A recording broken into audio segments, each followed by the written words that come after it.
What's going on, guys? Today we're comparing the MemoMind One smart glasses with the Ray-Ban Meta Blayzers across every major category to help you figure out which pair of AI smart glasses actually fits your lifestyle. Throughout this video, we'll compare everything from the hardware and comfort to the display, audio quality, battery life, software features, and overall daily experience to see which type of glasses fit your lifestyle best. But before jumping in, I want to give a huge thank you to MemoMind for sponsoring this video. Without them, I wouldn't have been able to get my hands on these unreleased smart glasses, but don't worry, as always, all the opinions you'll hear in this video are my own. MemoMind does not control anything that I say within this video, so you'll get nothing but my honest opinion throughout the entire video. And with that being said, let's get into it.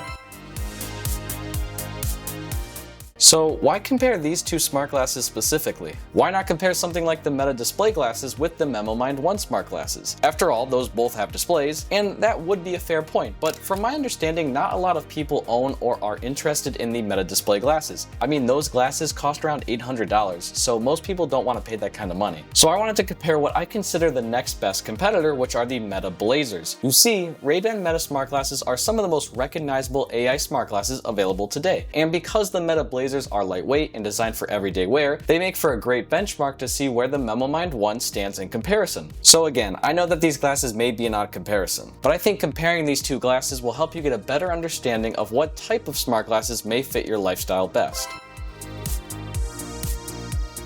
Alright, so now that we know why we're comparing these two glasses, let's talk about the design and comfort, because at the end of the day, these are glasses, so if they're not comfortable, then you're not going to want to wear them. So starting with the Meta Blayzers, these glasses do not have a display, but they do have a camera that takes photos and videos. Because of this, most of your features are going to be based on audio with Meta AI. As for the weight, these come in at 49 grams, making them the lightest pair of Meta smart glasses currently available. They use a slimmer Wayfarer style frame, and the build quality feels solid thanks to the injected plastic construction. These glasses also have open ear speakers as well as a 6-mic array for voice commands and phone calls. These glasses are definitely comfortable, and I've had no problem wearing them for several hours at a time. That being said, after wearing them for most of the day, I usually find myself wanting to take them off for a little while. They're comfortable, but personally they're not an all-day wearable for me. Now, the MemoMind One, on the other hand, does have a display. It has a dual display that can show all sorts of notifications and dashboards. However, these glasses don't have a camera on them. Most of the features you can use will either be voice commands or interacting with the display. When it comes to weight, they're actually even lighter at around 46 grams, making them the lightest smart glasses I've personally tested. This frame style is called the Archive, and instead of plastic, they're built with a titanium alloy frame, which gives them a much more premium feel. As opposed to the Meta Blayzers, these glasses actually have quality nose pads. These are easily the most comfortable nose pads that I've experienced on a pair of smart glasses so far. And even after wearing them for an entire workday, I haven't felt like I've needed to take them off.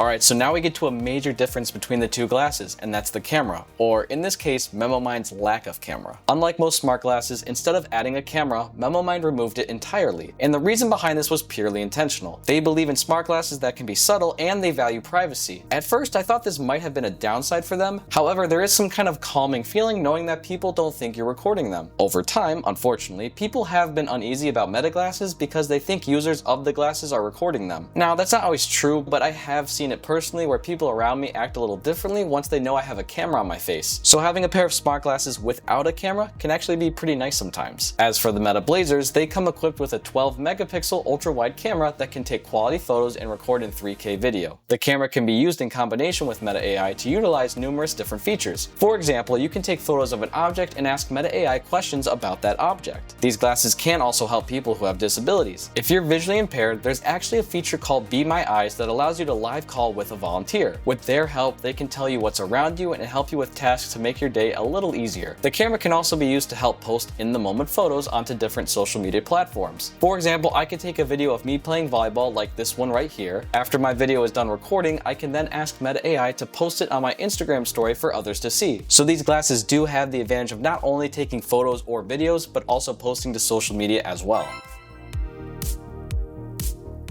Alright, so now let's talk about the other major difference between these two glasses, and that is the display, or in Meta's case, the lack of display. So the Meta Blayzer glasses obviously don't have a display, which means that you're going to get all your information via the open-eared speakers. There's nothing wrong with that, and the Meta glasses do it very well. To be fair, some people don't want displays hovering in front of their face, and that makes sense. Some people may find it distracting. However, for the MemoMind One, it has a built-in heads-up display that sits right in front of your eyes. It's subtle enough that you can still see the world around you, but it gives you quick access to information without ever needing to pull out your phone. That means things like notifications, navigation, live captions, AI responses, reminders, and even reading longer blocks of text can all appear directly in your field of view. For example, if I want to see the date, time, or even just the weather, I can simply look up and the heads-up display will appear with that information. I just find this heads-up display incredibly simplistic but effective when it comes to getting basic information.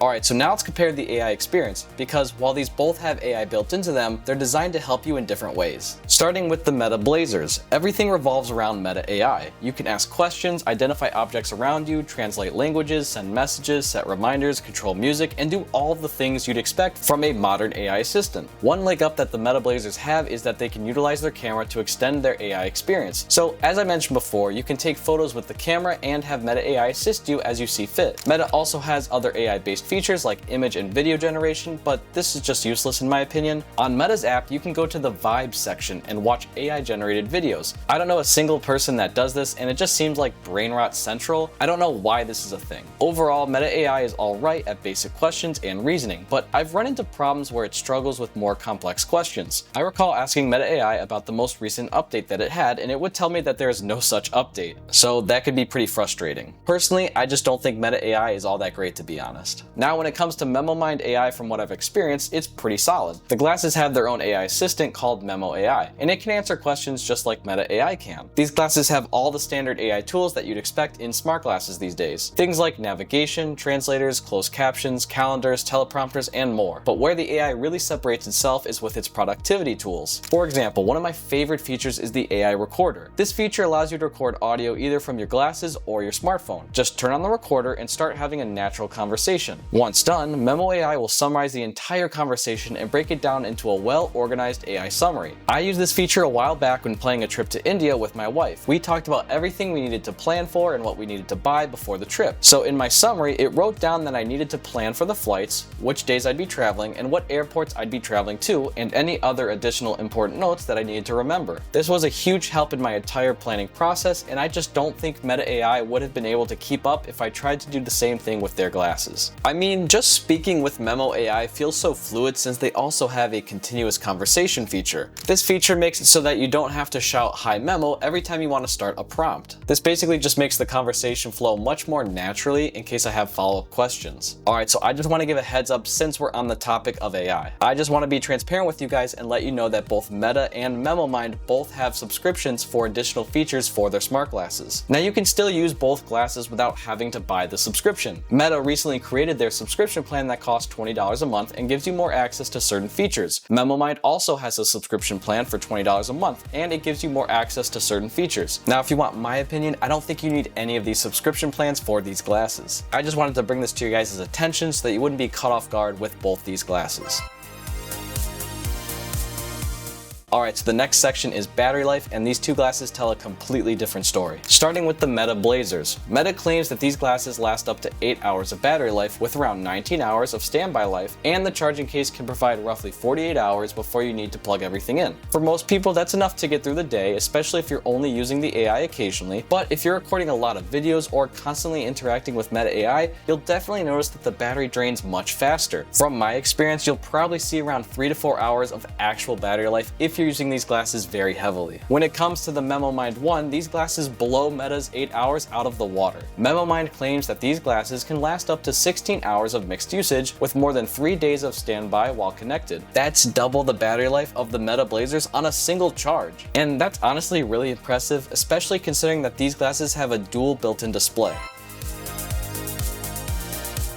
Alright, so next up is the audio quality. So how do these glasses compare with one another? Over the past several weeks, I've taken plenty of phone calls using both pairs, and honestly that's become one of my favorite ways to use smart glasses. Being completely hands-free while talking on the phone is just incredibly convenient. More importantly, I've never had anyone on the other end complain about my microphone quality. Alright, so instead of telling you guys which audio is better for these glasses, I wanted to do a side-by-side comparison test just so that you guys can determine that for yourself.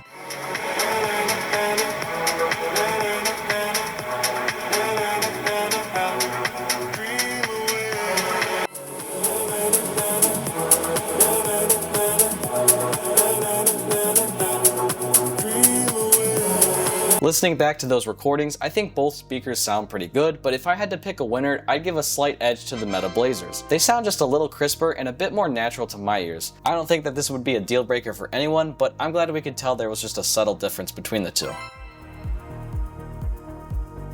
Alright, now finally, let's talk about the prices of the two, because this is where things get pretty interesting. Right now, the Ray-Ban Meta Blayzers retail for around $500, and for that price, you're getting one of the best camera-equipped smart glasses currently on the market. As for the MemoMind One, it has a retail price of $600, which at first glance makes them look like the more expensive option, but if you back them on Kickstarter right now, you can save $200, bringing the price down to just $400. At $400, they're actually $100 cheaper than the Meta Blayzers, and these also include a built-in display. So at the end of the day, these two smart glasses are pretty close in price, but as of now, the MemoMind One smart glasses are cheaper.